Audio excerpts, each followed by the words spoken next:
حیدرآباد کی سڑکوں پر سب سے خطرناک موٹر سائیکل اور گاڑی کوئی چلاتا ہے تو ہماری بہنیں چلاتی ہیں برقعے کے ساتھ. کبھی ان کے پیچھے موٹر سائیکل گاڑی لے کے نہیں جانا آپ. نہیں، میں خود گواہ ہوں اس کا. ہمارے ڈرائیور صاحب کو بولتا ہوں میاں ذرا احتیاط سے محترمہ گاڑی چلا رہے. اب یہ لوگ جو دلی کے ٹی وی اسٹوڈیو میں بیٹھ کے بولتے ہیں ایک دن ان کو بچی کے پیچھے موٹر سائیکل پہ بٹھاتا ہوں ہیلمٹ پہنا کے. ہماری بیٹی تم کو کیسا چلاتی تم کو پتا چلے گا کہ کتنا جبر اس کو کیا جا رہا ہے، کتنی زبردستی کی جا رہی.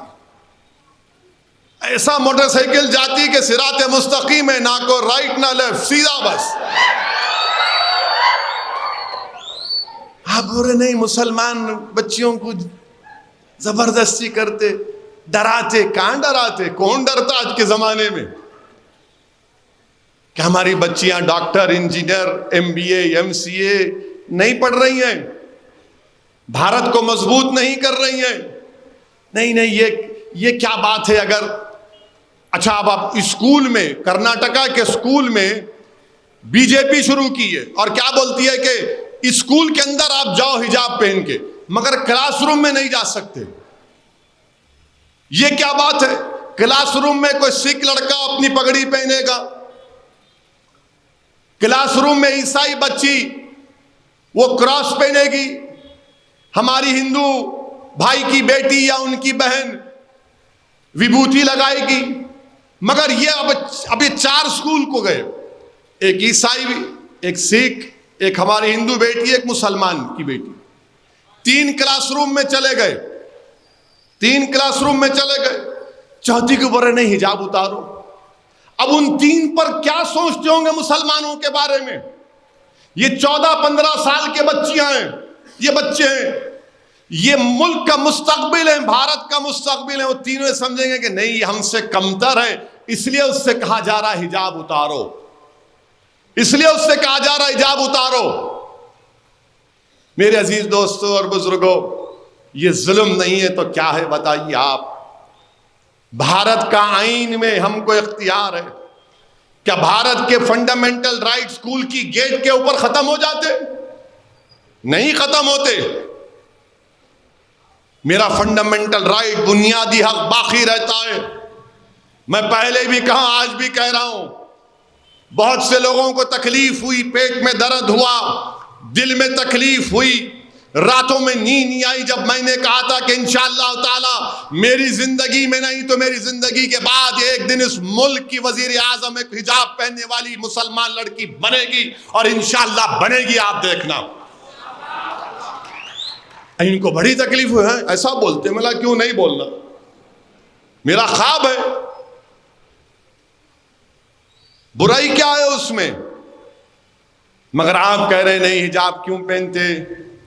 حجاب نہیں پہننا نا، پھر کیا پہننا؟ بکنی پہننا. وہ بھی پہنو آپ، میرے کو اختیار، آپ کو اختیار ہے. آپ کا کام ہے، میں میرا کام کرتا ہوں. آخر کیوں چاہتے ہیں آپ کہ میری بیٹی حجاب نکال دیں؟ آخر کیوں چاہتے آپ کہ میں داڑھی نہ رکھوں؟ آخر کیوں چاہتے آپ کہ میرے پر اسلام اور مسلمانوں کی تہذیب باقی نہ رہے؟ اور آپ کو معلوم کہ باکسنگ فیڈریشن یہ قانون بنا دیا کہ اگر کوئی باکسنگ کرتی ہے عورت، وہ حجاب پہن کے باکسنگ کا میچ لڑ سکتی ہے.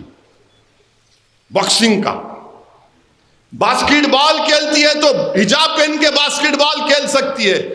یہ انہوں نہیں کہ کیوں پہنتے ہیں؟ ارے میری بیٹی پہنتی ہے، اس کا اختیار ہے، آپ کو کیوں تکلیف؟ آپ جو چاہے پہنو نا، میں جو چاہے پہنتا ہوں. نہیں، آپ پہنیں گے تو دوسروں پہ کچھ بھی اثر نہیں ہوتا. اگر ایک مسلمان ایک ہندو بچی کی تہذیب کو دیکھے گا، سمجھے گا، ایک ہندو بیٹی مسلمان کی تہذیب اور مذہب کو سمجھے گی، ایک عیسائی ایک مسلمان کی تہذیب کو سمجھے گا، مسلمان عیسائیوں کی تہذیب کو سمجھے گا، ایک سکھ ہندو عیسائی اور مسلمان کی تہذیب کو سمجھے گا، یہ ملک طاقتور ہوگا. سب بولتے ہیں مل کے رہو، کیسا مل کے رہیں گے جب ایک دوسرے کو نہیں پہچانیں گے؟ جب معلومات ہوں گی ایک دوسرے کے بارے میں تو سمجھوتا ہوگا. اور بھارت طاقتور ہوگا. یہی بچے کل اس ملک کے لیڈر بنیں گے, اس ملک کو لے کر آگے بڑھیں گے. اس ملک کا مستقبل یہ اسکول کے بچے ہیں آج, مگر آپ ان سے ہی کہہ رہے ہیں حجاب نہیں پہن. آج ایک سپریم کورٹ کے جج صاحب نے کہا, انہوں نے کہا کہ مسلم لڑکیوں کو رائٹ ٹو چوائس ہے. انہوں نے کہا کہ مسلم لڑکی جب گھر میں حجاب پہنتی ہے, گھر کے باہر حجاب پہنتی ہے, تو اسکول میں کیوں نہیں پہنے گی؟ یہ اس کی ڈگنیٹی کا مسئلہ ہے, یہ اس کی پریویسی کا مسئلہ ہے. جسٹس دھولیا صاحب نے کہا کہ یہ مسلمان بچیوں کے تعلق سے کہا کہ کچھ نہیں ہے سوائے چوائس کے, یعنی آپ کی پسند ہے. آرٹیکل 14 اور 19 کا حوالہ دیا. مگر جو ٹی وی پر لوگ بیٹھتے ہیں ان کو نہ آرٹیکل 14 کی فکر, نہ 19 کی فکر, نہ چوائس کی فکر, نہ کلچر کی فکر, نہ رائٹ ٹو پرائیویسی کی فکر. آپ نہیں پہننا. تم یاد رکھو, ہم جب تک اللہ ہم کو زندہ رکھے گا ہم اپنے مذہب پر چلیں گے, کیونکہ بھارت کا سنویدھان ہم کو اس بات کی اجازت دیتا ہے. ہم تمہارے بولنے پر اپنے بچوں کی حجاب نہیں نکالیں گے, ہم تمہارے بولنے پر داڑیاں نہیں کٹائیں گے, ہم تمہارے ظلم کے آگے اپنی تمام تہذیب کو قربان نہیں کریں گے. میں B J P R S S کے لوگوں سے کہنا چاہ رہا ہوں کہ رشیا تھا, سوویت یونین تھا, ازبکستان, تاجکستان, قزاقستان, یہ تمام اس وقت کے سوویت یونین میں تھے. میں نے مولانا خالد سیف اللہ رحمانی کے سفر نامے میں پڑھا, جب وہ ازبکستان گئے تو انہوں نے لکھا کہ آج سے 20-25 سال پہلے اگر کوئی بھارت سے ازبکستان جاتا تو کہتے تھے کہ ہم کو تم بھارت سے کچھ مت لو, ایک قرآن کی کاپی لا کے دو, ایک قرآن کی کاپی لا کے دو. کیونکہ وہاں پر سوویت یونین میں تمام چیزوں پر پابندی لگ گئی تھی. آج کمیونزم ختم سوویت یونین میں, وہی بخارا, امام بخاری کی سرزمین, وہ شاہ نقشبند کی سرزمین, آج وہاں پر مدرسے آباد ہیں, وہاں مدرسے آباد ہیں. تو آپ کے فیصلوں سے کوئی فرق نہیں پڑے گا. ہماری بیٹیاں اپنی مرضی سے حجاب پہنتی تھی, پہنتی رہیں گی انشاءاللہ, کیونکہ بھارت کا آئین, بھارت کا سنویدھان اجازت دیتا ہے. قرآن کریم میں اللہ سورہ احزاب میں, سورہ نور میں فرما دیا ہے. ہم تمہارے بولنے پہ اپنا دین کا سمجھوتا نہیں کریں گے. یاد رکھو, تم کو جو پہننا ہے پہنو, ہم کو جو پہننا ہے ہم پہنیں گے. میں آخر میں اپنے نوجوانوں سے بھی اپیل کروں گا کہ نشے کو چھوڑو, نشے کو چھوڑو, یہ شراب اور ڈرگس کو چھوڑو. اللہ کے رسول صلی اللہ علیہ وسلم کے عشق کے نشے میں ایک مرتبہ ڈوب جاؤ. میں پھر سے کہہ رہا ہوں کہ تم نے شراب اور نشہ کر کے تم دنیا پر بوجھ بن گئے. تم رسول اللہ صلی اللہ علیہ وسلم کے عشق کے نشے میں ڈوبو گے تو اللہ تم کو دنیا کا امام بنائے گا. نوجوانوں, ایک صحابی رسول تھے ابو محجن نام تھا ان کا.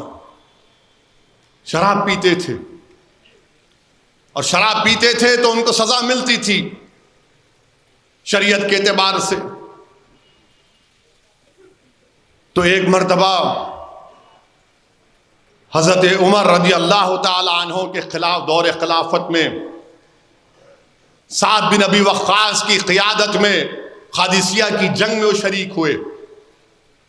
سعد بن ابی وقاص نے دیکھا یہ صحابی ابو محجن رضی اللہ تعالیٰ عنہ شراب پیے ہیں, تو بولے اب بس بہت ہو گیا. ان کو لے گئے اور ایک خیمے میں ان کو رسیوں سے باندھ دیے. بولے اب تم قادسیہ کے اس جہاد میں شرکت نہیں کرو گے.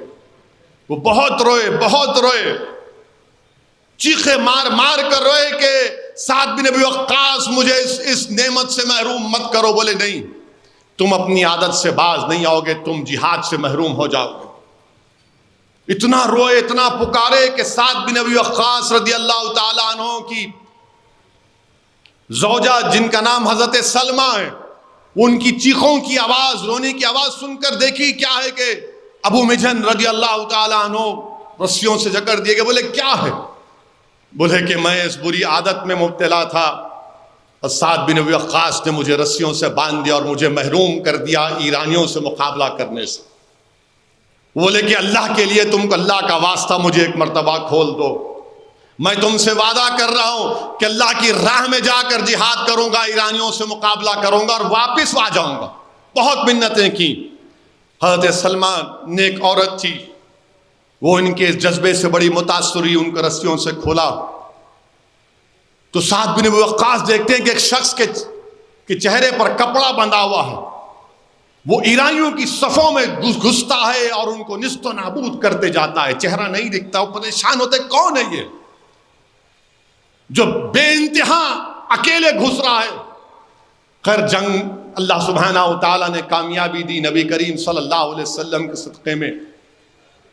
پھر وہ دوبارہ حضرت ابو مجن جا کر ان کو پھر جو وعدہ کیے تھے رسیوں سے باندھ دیا جاتا. وہ سعد بن ابی وقاص جا کر اپنی زوجہ حضرت سلمہ سے پوچھتے میں ایک آدمی تھا, چہرے اس کا چہرہ دکھ نہیں رہا تھا, کون تھا وہ؟ بولتے کہ آپ جانتے ہیں کون ہے وہ؟ ابو مجن تھا. بولے جس کو میں نے باندھ کر گیا, کس نے چھوڑا اس کو؟ وہ کہتی ہے کہ میں نے چھوڑا. وہ روتے ہیں اور جا کر لپیٹتے ہیں اور ان سے کہتے ہیں کہ ابو مجن میں نے تجھے غلطی کی سزا دی. کہ وہ کہتے ہیں کہ نہیں سعد بن ابی وقاص مجھے معاف کر دو آپ. دونوں لپٹ کر خوب روتے ہیں کہ میں اپنی غلطی کو مان لیا اور آج سے کبھی نشے کو ہاتھ نہیں لگاؤں گا. نوجوانوں یاد رکھو تم قوم کا, اس ملک کا مستقبل ہو. تم اگر نشے میں اپنی زندگی کے وقت کو برباد کر رہے ہو کہ تم ملک اور قوم کے وقت کو برباد کر رہے ہو. سبق سیکھو ابو مجن رضی اللہ تعالی عنہ سے, سبق سیکھو اس سے. وہ رو رو کر توبہ کیے اور سعد بن ابی وقاص بھی رو رو کر ان سے کہے کہ میں تم کو سزا نہیں دوں گا.